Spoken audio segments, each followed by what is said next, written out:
వైకాపాను గద్దెదించడానికి మరో 2 నెలలు కష్టపడతామని జనసేన రాష్ట్ర ప్రధాన కార్యదర్శి కొణిదెల నాగబాబు పేర్కొన్నారు. జిల్లా కేంద్రం అనకాపల్లి న్యూ కాలనీ రోటరీ హాల్లో జరిగిన ఉత్తరాంధ్ర మెగా ఫ్యామిలీ ఆత్మీయ సమావేశానికి ఆయన ముఖ్య అతిథిగా హాజరయ్యారు.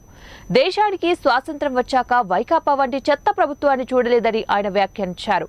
ప్రజాధనంతో అమలు చేస్తున్న సంక్షేమ పథకాలకు తాతలు తండ్రి తన పేర్లు పెట్టుకోవడం ఎంతవరకు సబబు అని ప్రశ్నించారు. వచ్చేది జనసేన తెలుగుదేశం ప్రభుత్వమేనని, ప్రజా ప్రభుత్వం కోసం జీవితాలను త్యాగం చేసిన మహనీయుల పేర్లను సంక్షేమ పథకాలకు పెడతామని హామీ ఇచ్చారు.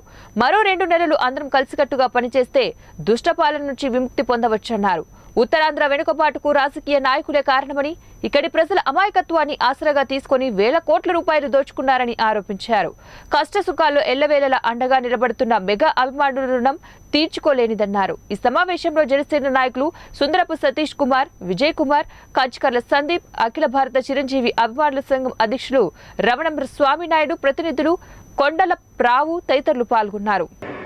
కానీ జనసేన అనే పార్టీ ఎలక్షన్స్లో పాల్గొని ఇంచుమించు ఒక్క సీటు కూడా రాకుండా ఉంటే కొన్ని వేల మంది కార్యకర్తలు, ఆ రోజు లక్షల మంది కార్యకర్తలు, లక్షలాది ఓటేసినటువంటి వాళ్ళందరినీ మనం డిసప్పాయింట్ చేసేవే, మనం అనుకున్నది సాధించలేకపోయాం అనుకున్నప్పుడు మీరు నమ్ముతారు. అలాంటి పరాజయాలు డిప్రెషన్ ఒక మనిషికి ఉంటే ఎట్లుంటుందంటే, అంటే మేము సినిమాల్లో కూడా చూస్తుంటాం కదా, మా ఫెయిల్యూర్ అయితే ఎలా డిప్రెస్ అవుతాం, అలాగా ఒక పెద్ద పొలిటికల్ ప్రాసెస్నే మేము ఫెయిల్యూర్ అయ్యాం 2019లో.